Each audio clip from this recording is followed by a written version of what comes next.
souhaite intervenir? Alors, Fabien Robert. Monsieur le Président, mes chers collègues, à deux voix dans les 10 minutes avec Laurence Farin, nous allons faire ce propos liminaire. Nous sommes aujourd'hui dans un terrible paradoxe, d'abord parce que le dérèglement climatique est mondial et qu'une large entente entre pays seuls pourrait permettre de l'endiguer. Or, le monde, précisément, est divisé et dangereux.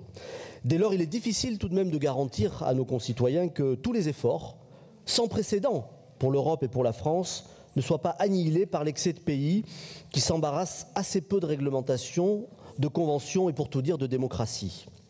Reconnaître cette réalité, pour commencer, ce n'est pas du tout un acte de résignation, au contraire, c'est un effort de lucidité qui, je crois, est nécessaire pour la crédibilité des politiques publiques. Et ça invite aussi à l'humilité, sans laquelle aucune politique ne pourrait réussir, et mes collègues y reviendront.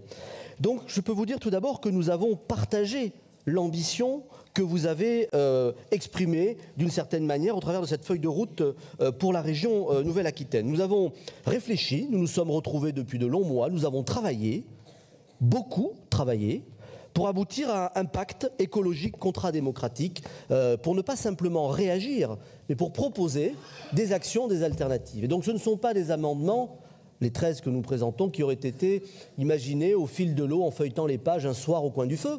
Il s'agit d'une réflexion construite, cohérente, priorisée, et c'est sans doute en politique l'un des exercices les plus difficiles, plutôt qu'une longue énumération d'actions.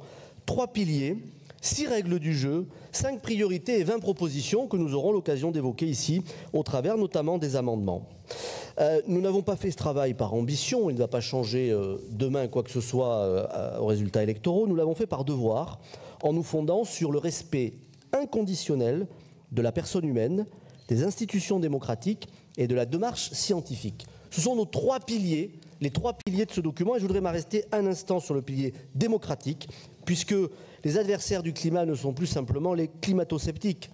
Nous devons dorénavant faire face à une tendance décliniste, au tenant d'une décroissance organisatrice d'événements parfois violents. Cela se transforme ou plutôt la lutte pour le climat se transforme en climat de lutte, prétextant qu'il n'y aurait plus le temps pour la démocratie.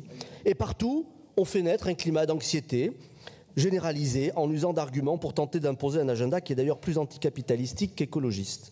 Eh bien, ceci est pour nous absolument inacceptable. L'homme a besoin d'espérer pour vivre et nous considérons que l'écologie et la démocratie doivent dorénavant aller ensemble. C'est le sens de ce pacte que nous avons imaginé, avec des points communs. Nous croyons à la croissance, comme vous, chère majorité, comme vous, Monsieur le Président, la croissance durable, respectueuse de l'homme et de la planète. Nous croyons au budget vert que nous proposons depuis 5-6 ans à peu près dans cet hémicycle et nous sommes très heureux de le voir naître. Nous partageons aussi le soutien au train à grande vitesse ou au TER quand il s'agit de reconventionner. Et puis nous avons des points de divergence. D'abord la méthode. Il est vrai que les invités, je vais y revenir, de ce matin, c'était intéressant. Mais pourquoi, par exemple, ne pas avoir invité ici Intercommunalité de France, des représentants de l'État ou de l'Europe? Bref, des gens avec qui nous avons vocation à travailler structurellement. Et là, peut-être, aurions pu nous avoir un débat sur l'organisation, la structuration des politiques publiques, plus intéressant à nos yeux qu'une démarche scientifique que, bien sûr, nous ne remettons pas du tout en cause. Cette ambition partagée, néanmoins, elle a été gâchée par de graves problèmes de méthode, cela a été dit. D'abord, on imaginait une journée complète consacrée à Néoterra, mais nous n'avons pas eu exactement cela. Nous avons eu un mélange des genres entre sensibilisation et politique. Un mélange des genres pour nous préjudiciable. Nous avons alerté, 4 groupes ont fait un courrier, plus un qui vous a fait son propre courrier, le Césaire l'a lui-même dit. Nous avons eu en retour une grosse colère qui, comme souvent, est faite pour détourner un petit peu l'attention et pour cacher en réalité aucune précision claire sur le débat. Ce matin encore, on discutait pour savoir comment il allait être organisé. Vous nous avez renvoyé aux échanges avec le vice-président qui ont été certes passionnants mais qui ne se fondaient sur aucun document. Et pour moi, la démocratie ne se passe pas dans un bureau.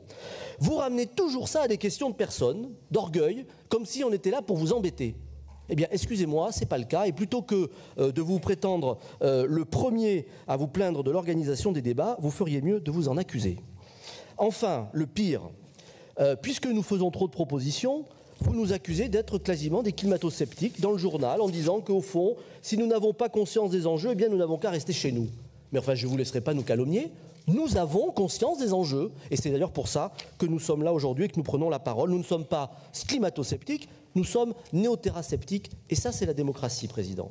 Cet article, d'ailleurs, il est assez intéressant puisqu'il dit aussi que les scientifiques, s'ils acceptent de venir, c'est parce qu'ils ont évidemment... Ils croient que Néo-Terra est important, ils savent que nous sommes la seule région de France, voire d'Europe, à avoir autant donné la parole aux scientifiques. On perçoit là la méthode, les scientifiques ont parlé, un instrument nous est distribué, fermez le banc. Eh bien, nous ne croyons pas à cette manière de faire. Et pour conclure, avant que Mme Farin ne poursuive, je vous dirais que nous regrettons ce manque aussi d'humilité dans la démarche qui a été celle de Néo-Terra. La région est systématiquement non alignée. On ne fait pas comme les autres, on ne fait pas avec l'État totalement, on ne fait pas totalement avec l'Europe. Et cette démarche-là nous conduira à être moins efficaces. Néanmoins, ce pacte donne lieu pour nous à 13 amendements qui ont été fondés, je crois, sur des idées réelles et qui, comme nous l'avons prouvé pour la démarche TER, pour la Convention, montrent que nous ne pensons pas que la politique, c'est camp contre camp. Maintenant, nous espérons que le débat permettra d'entendre nos idées et de former, au moins à l'échelle régionale, le front uni que nous n'avons pas aujourd'hui à l'échelle mondiale. Merci. Bravo.